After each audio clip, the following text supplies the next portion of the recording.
Começa agora na Melodia FM, o programa Teologando, ensinamento da Palavra de Deus, a participação do ouvinte, prêmios e muito mais. Apresentação, Pastor Anderson Alexandre. Teologando, um programa do Setebari, Seminário Teológico Batista Renovada. Olá, seja muito bem-vindo, seja muito bem-vinda ao programa Teologando aqui na Rádio Melodia 100.5 FM, a voz que toca o seu coração. Seja muito bem-vindo, seja muito bem-vinda. Este programa tem como oferecimento o Setebari, Seminário Teológico Batista Renovada, educação teológica com excelência. Hoje no programa Teologando nós vamos meditar sobre o seguinte tema: a Bíblia. Eu sou o professor Anderson Alexandre e juntos vamos refletir a respeito da Bíblia. A Bíblia é a palavra de Deus. Pensou em fazer teologia? Faça teologia no Setebari. Nós temos duas opções para você fazer teologia, ou segunda-feira à noite ou sábado à tarde.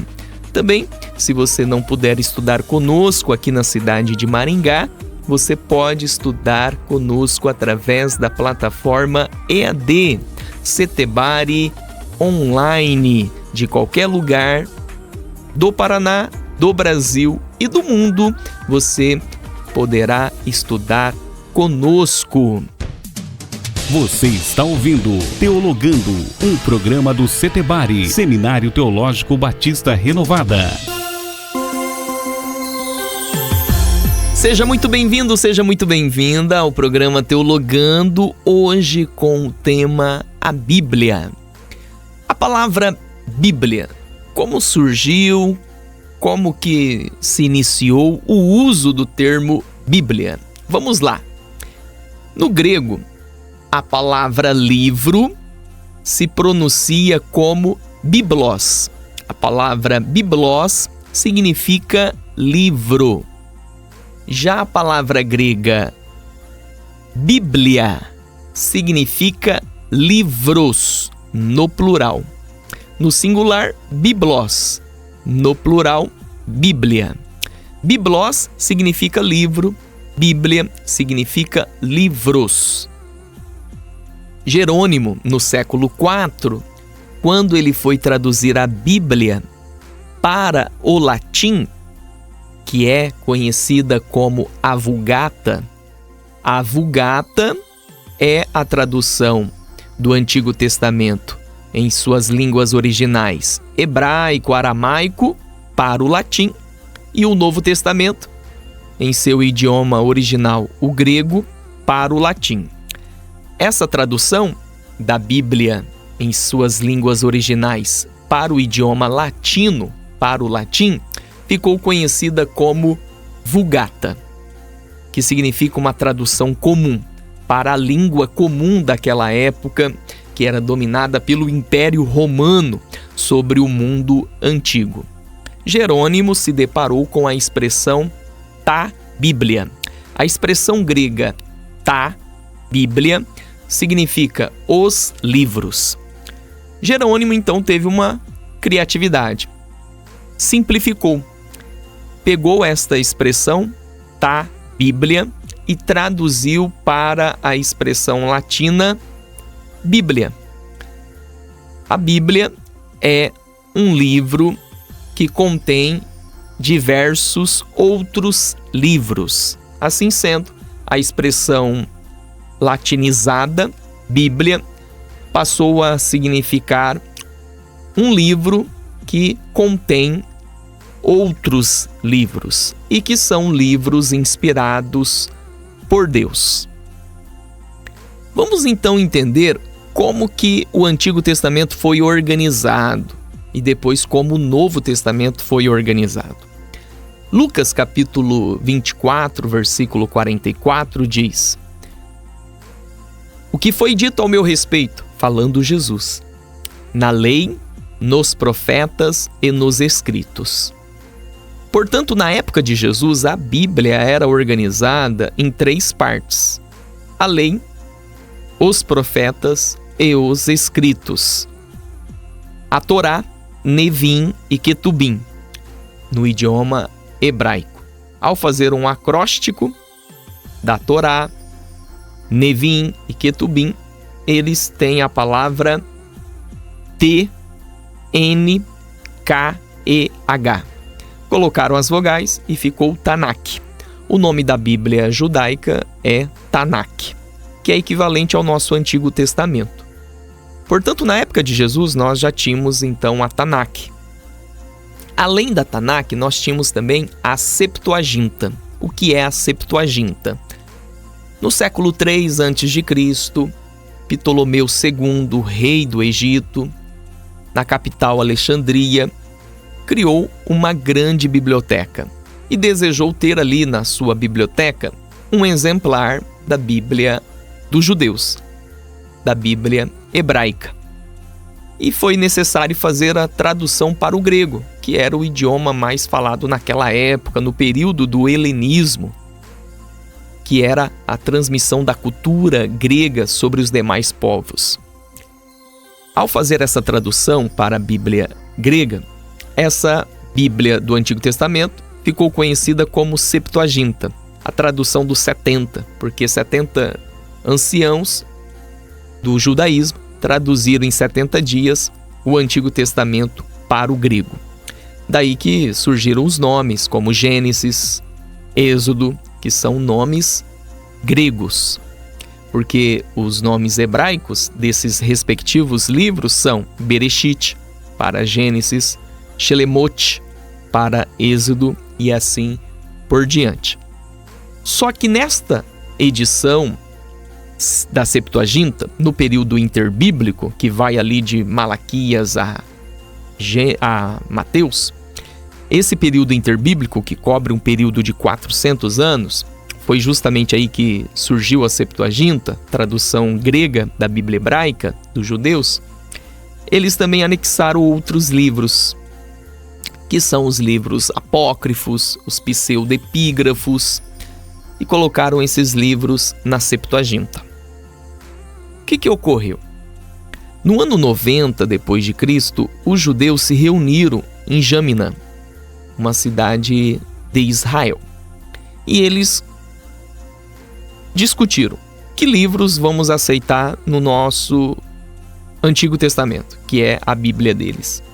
E eles colocaram algumas regras: livros que tenham sido escritos em hebraico e livros que tenham sido escritos aqui em Israel e não em outro lugar. E eles então chegaram na conclusão: vamos trazer para nossa compreensão de Gênesis a Malaquias, que é equivalente ao nosso Antigo Testamento. Ponto. O cano judaico é o mesmo do nosso Antigo Testamento, de Gênesis a Malaquias. Só que no século IV, quando Jerônimo traduziu a Bíblia do original para o latim, ele acrescentou no final da Bíblia os livros apócrifos: Tobias, Judite, primeiro e segundo livro de Macabeus, Sabedoria de Salomão, Eclesiástico e Baruque. Ele acrescentou esses livros. Veio então a Reforma Protestante, Martinho Lutero, e Martinho Lutero traduziu a Bíblia para o alemão, a língua do seu estado, do seu país, da sua nação. E tirou esses livros e ficou com um cano judaico. Aquele cano que foi decidido, ou seja, aquela lista de livros inspirados, que foi decidido em Jamina, e rejeitou esses livros apócrifos. Veio então a Contra-Reforma, o Concílio de Trento, 1546, e esta igreja, que é a não protestante, optou em seguir a Septuaginta, seguir a Vulgata de Jerônimo, e acatou esses livros apócrifos e determinaram que eram livros inspirados por Deus como deuterocanônicos, livros que vieram depois. Diante disso, a partir de 1546, ficou oficializado que a Bíblia protestante era diferente de outros segmentos religiosos. Assim sendo, a Bíblia protestante tem 66 livros e a Bíblia não protestante tem 73 livros, com esses 7 livros apócrifos desse período interbíblico que foram escritos em grego, em outras regiões para além de Israel, para além da terra de Israel. Assim, nós temos a Bíblia. A Bíblia, na versão protestante, com seus 66 livros. O Antigo Testamento, como foi organizado? A partir de Esdras. Esdras, um escriba, um mestre da lei, no século IV, ele ajuntou o Pentateuco, os livros históricos, os poéticos, os profetas, e juntou então o Antigo Testamento. O Novo Testamento, como que foi a sua organização? No período neotestamentário, nós vamos ter vários escritos, vários evangelhos, vários textos publicados. E eles tiveram então que fazer alguns crivos, algumas peneiras, algumas seleções para chegar nos 27 livros do Novo Testamento. Pois bem, você está ligadinho aqui no programa Teologando, hoje com o tema a Bíblia. Nós já refletimos a respeito do surgimento do nome Bíblia, também a respeito da organização do Antigo Testamento e agora vamos ver a organização do Novo Testamento. O Novo Testamento passou por alguns processos para chegar numa lista oficial dos 27 livros. Tudo começou com uma ação contrária. Um líder religioso chamado Marcião, por volta do ano 140 depois de Cristo, fez o seu cano do Novo Testamento. Fez a lista de livros inspirados, segundo ele, do Novo Testamento. Ficou só com o Evangelho de Lucas, com as cartas de Paulo, e chegou a dizer, olha, o Deus do Antigo Testamento é um Deus mau. O Deus do Novo Testamento é o Deus bom. E nós precisamos rejeitar esse Deus mau do Antigo Testamento e ficar com o Deus bom do Novo Testamento. E trouxe uma visão distorcida do judaísmo, do Antigo Testamento, de Jeová, de Yahvé e assim por diante. E lançou a sua lista de livros inspirados. A igreja então teve que responder a tudo isso. Precisamos ter também a lista dos nossos livros. Quais são esses livros inspirados? No ano 367, chegou então na lista oficial dos 27 livros, de Mateus a Apocalipse. O bispo Atanásio, o líder da igreja, promulgou então esta lista com os 27 livros inspirados. A igreja utilizou 4 critérios para chegar aos 27 livros. Primeiro, apostolicidade. O que significa isso? Que o livro deveria ter sido escrito por um apóstolo ou sob a influência de um apóstolo. Por exemplo, Mateus foi escrito pelo apóstolo Mateus, só que Marcos não.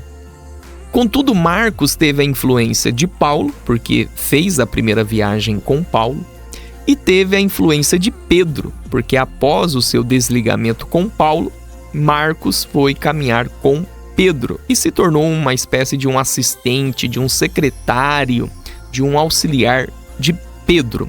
Assim, o Evangelho de Marcos tem a influência paulina e também a influência petrina.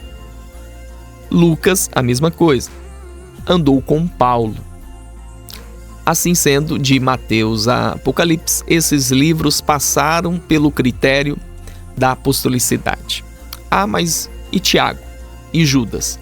Eles, de fato, não andaram com nenhum dos apóstolos, mas eles andaram com o mestre dos apóstolos, que era Jesus.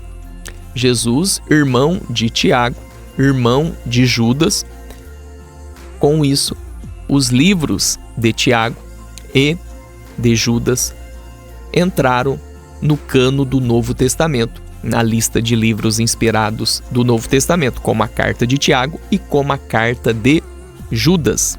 Essas duas cartas no finalzinho do Novo Testamento, bem próximos de Apocalipse. Primeiro critério, apostolicidade. O segundo critério, edificação. Ou seja, quando você lê o Evangelho de Mateus, você sente uma edificação? Sim, sinto uma edificação. Quando você lê o Evangelho de Marcos, você sente uma bênção, uma graça? Sim, eu sinto. Então, passou pelo critério da edificação. Terceiro, ortodoxia. Há conflito teológico dentro do texto? Não. Há problemas textuais, doutrinários? Não.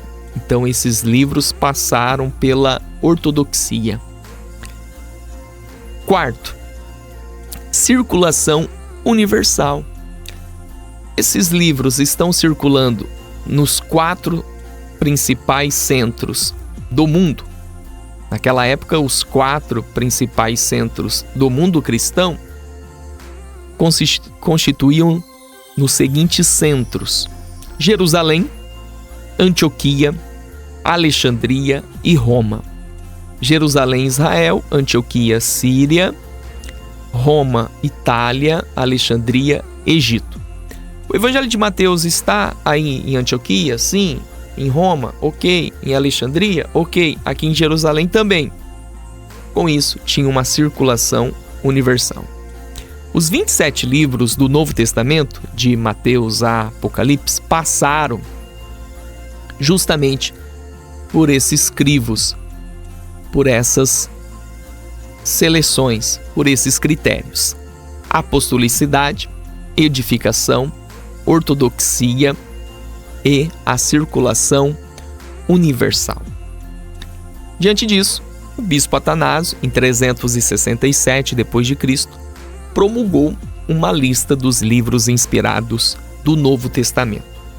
Assim sendo, nós temos a organização do Antigo Testamento e a organização do Novo Testamento. Cremos que a Bíblia é a palavra de Deus. Cremos que a Bíblia é inspirada, é suficiente. O que é a suficiência bíblica? Alguns podem pensar, mas por que a Bíblia não fala sobre a vida em Marte? Por que a Bíblia não fala sobre isso ou aquilo? A Bíblia não é completa como poderia ser. Não é isso. Nós cremos que a Bíblia é suficiente, que a Bíblia é completa no quesito salvação.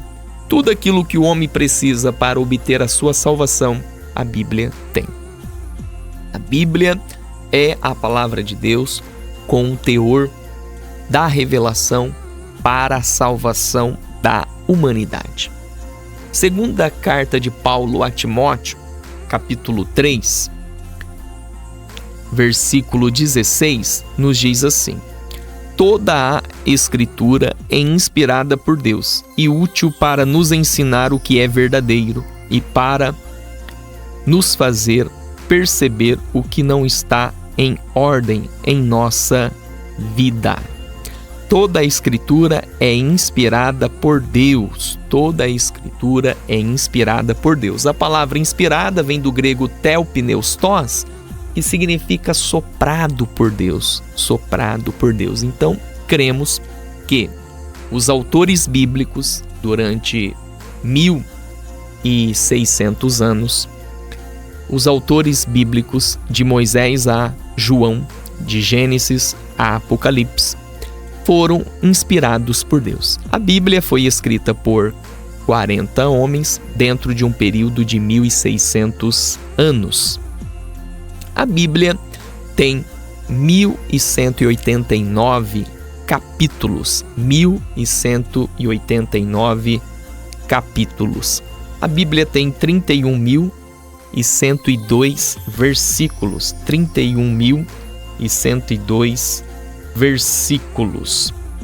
E esta é a palavra de Deus para a edificação da minha fé e para a edificação da sua fé.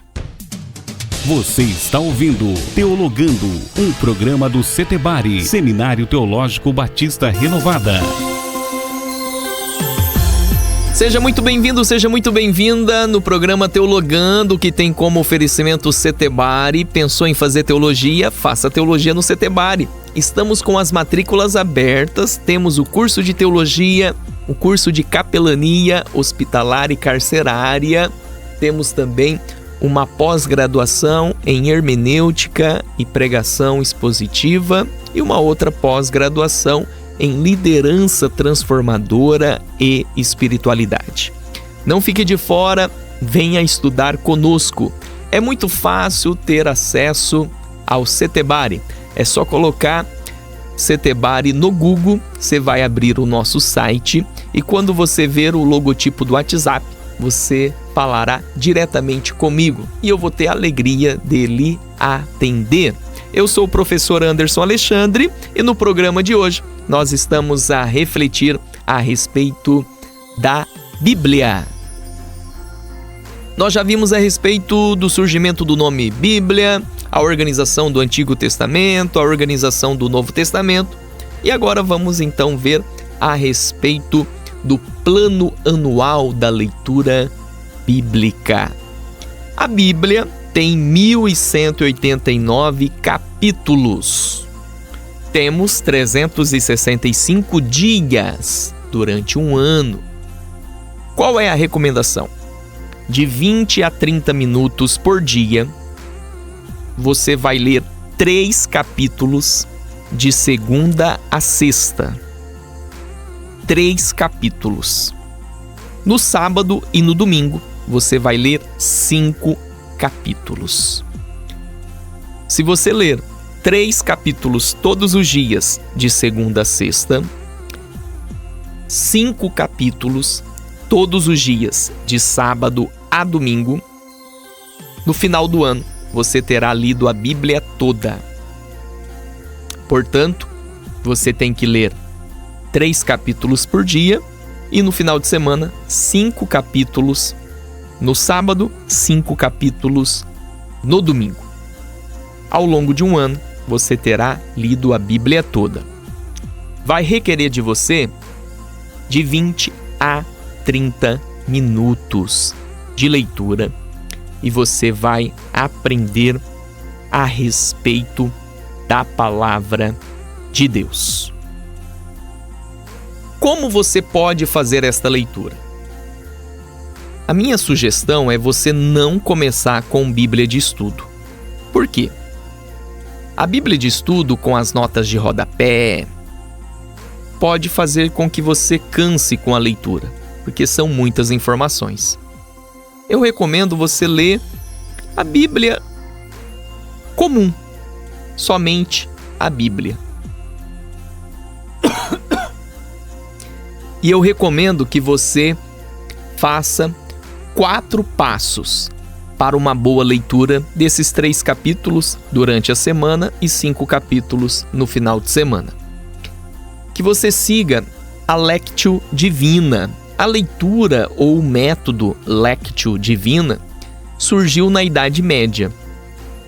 Os cristãos na Idade Média, eles realizavam a Lectio Divina. A Lectio Divina tem 4 passos. Então você orou, você já teve o seu momento de oração, que é o momento de você falar com Deus, e agora você vai ler a Bíblia, que é o momento de Deus falar com você. 4 passos. Primeiro, Lectio.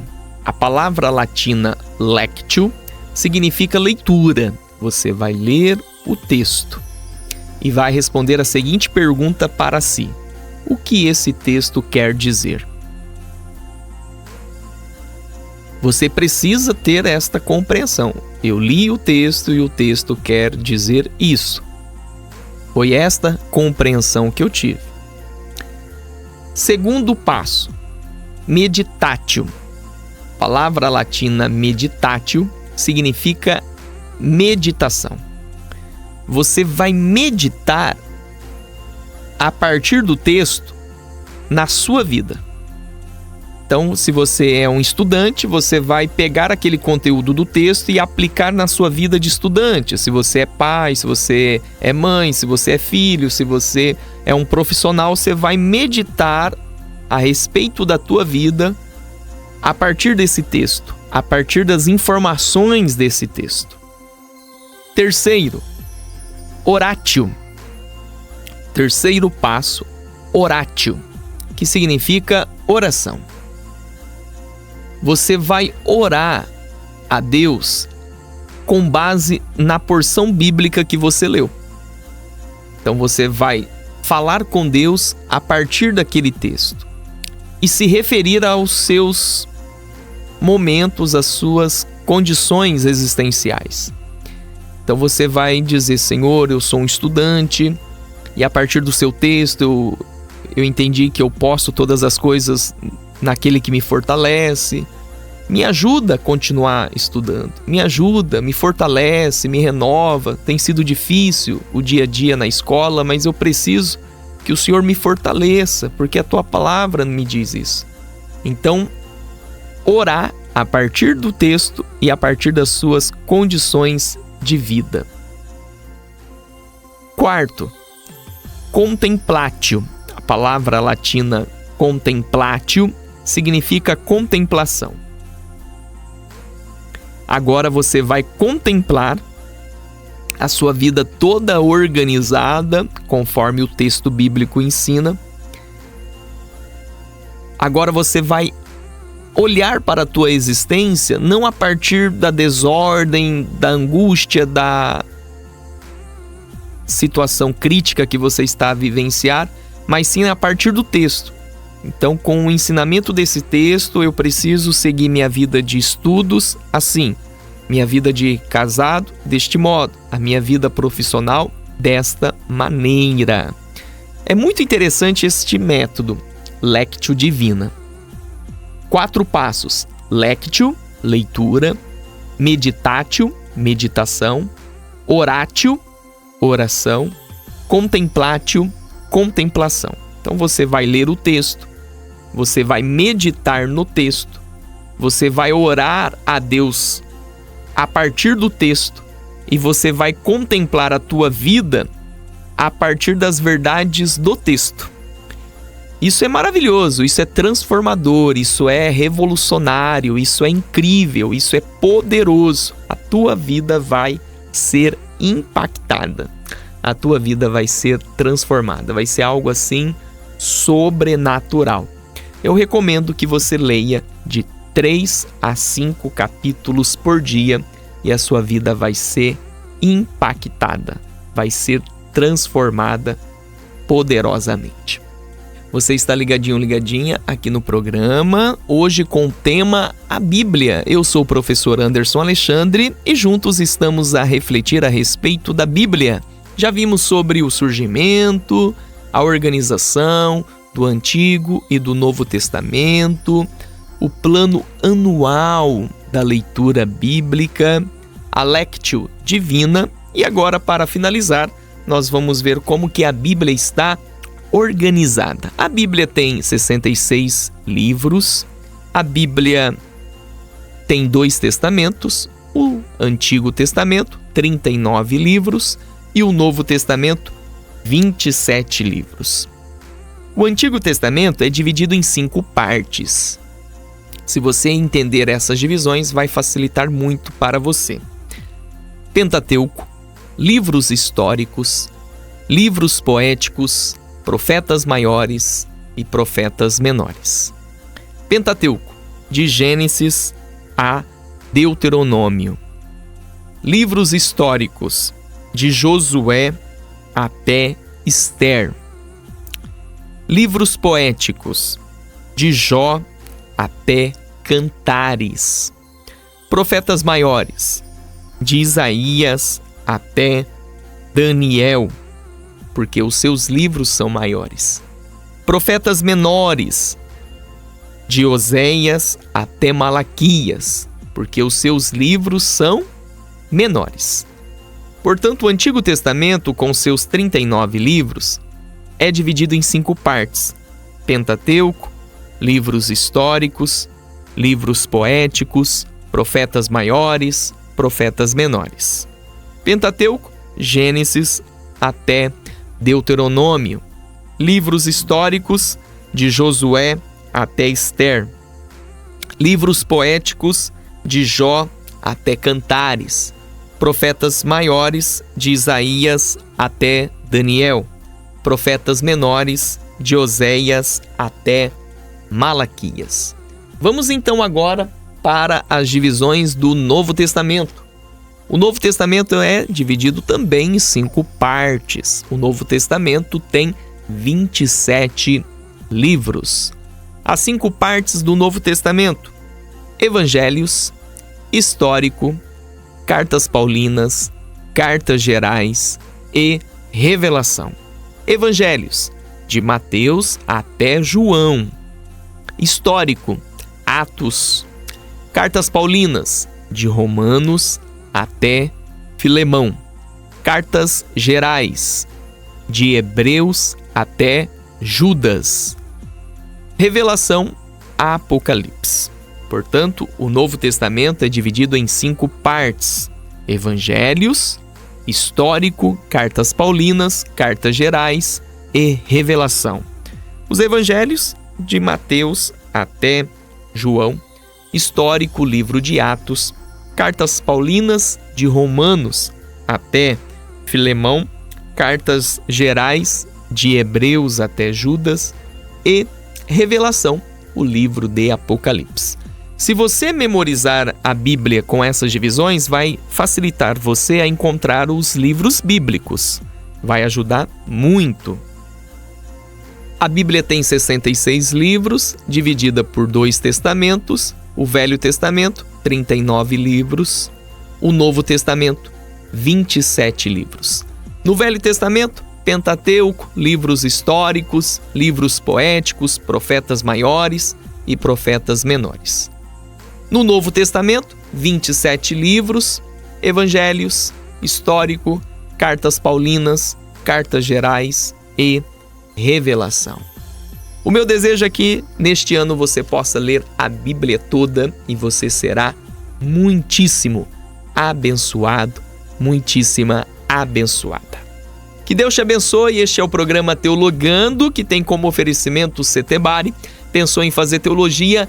Faça teologia no Setebari. Siga-nos nas redes sociais, PR Anderson Alexandre e também Setebari Teologia. Eu sou o professor Anderson Alexandre, vou ficando por aqui. Que Deus te abençoe e que você celebre este dia, porque em Deus você pode todas as coisas segundo a vontade dEle. Para o Senhor não há nada impossível. Que o Santo Espírito possa consolar o seu coração e trazer paz para a sua mente e para o seu coração. Deus te abençoe e até mais com a graça de Deus. Você acabou de ouvir o programa Teologando. Volte nos ouvir no próximo sábado.